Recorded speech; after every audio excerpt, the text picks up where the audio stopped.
নমস্কার, আমার নাম ডক্টর সোহম।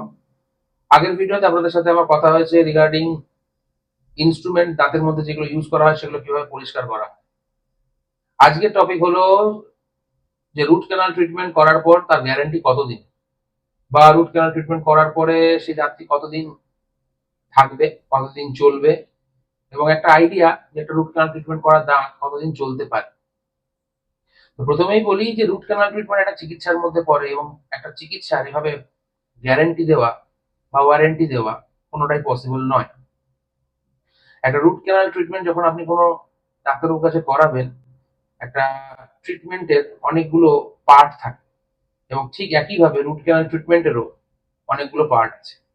সেই জিনিসগুলোর উপরে আপনার দাঁতের লংজিভিটি বা কতদিন চলবে সেটা ডিপেন্ড করে।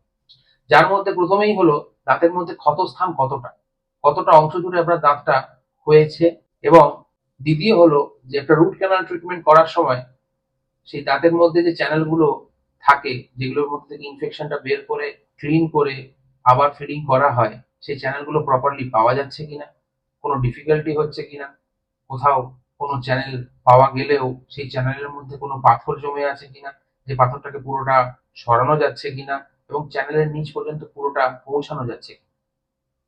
তো এই কিছু জিনিস মাথায় রেখে একটা রুট ক্যানাল ট্রিটমেন্ট করতে হয়, এবং সেই হিসাব থেকে দেখতে গেলে এর গ্যারান্টি দেওয়া কোনোদিন এভাবে পসিবল নয়। দ্বিতীয় কথা হলো যে রুট ক্যানাল ট্রিটমেন্ট শুধুমাত্র ডাক্তারের উপরেই নয়, পেশেন্টের উপরও অনেকটা নির্ভর করে। ঠিক রুট ক্যানাল ট্রিটমেন্ট করার পরে দাঁতের সাথে পেশেন্টের কিরকম আচরণ বা ব্যবহার, সেটাও একটা দাঁতের লংজিভিটির জন্য অনেকটাই প্রয়োজনীয়। উদাহরণস্বরূপ, রুট ক্যানাল করলেন একটা দাঁতে, করার পরে ওই দাঁতের উপর দিয়ে মেন চাপ দিয়ে খেয়ে যাচ্ছেন, কারণ উল্টো দিকে দাঁত নেই, তাহলে কিন্তু দাঁতের প্রগনোসিস অর্থাৎ কতদিন চলবে এই ব্যাপারটা অনেকটাই কমে আসে। কারণ রুট ক্যানাল করা দাঁত মানে সেই দাঁতটাকে কিন্তু আপনার মুখের মধ্যে বাঁচিয়ে রাখা হয়েছে, যাতে নরমাল খাওয়া দাওয়া অবশ্যই আপনি করতে পারেন। কিন্তু যদি সেটি বেশি চাপ পায় একটা নরমাল ন্যাচারাল দাঁতের থেকেও, তাহলে কিন্তু তার ক্ষয়ক্ষতির সম্ভাবনাটা বেশি। এছাড়া রুট ক্যানাল করার পরে দাঁতের মধ্যে ক্যাপটা করতে পেরেছেন না করতে পারেন, এটাও একটা বড় ফ্যাক্টর।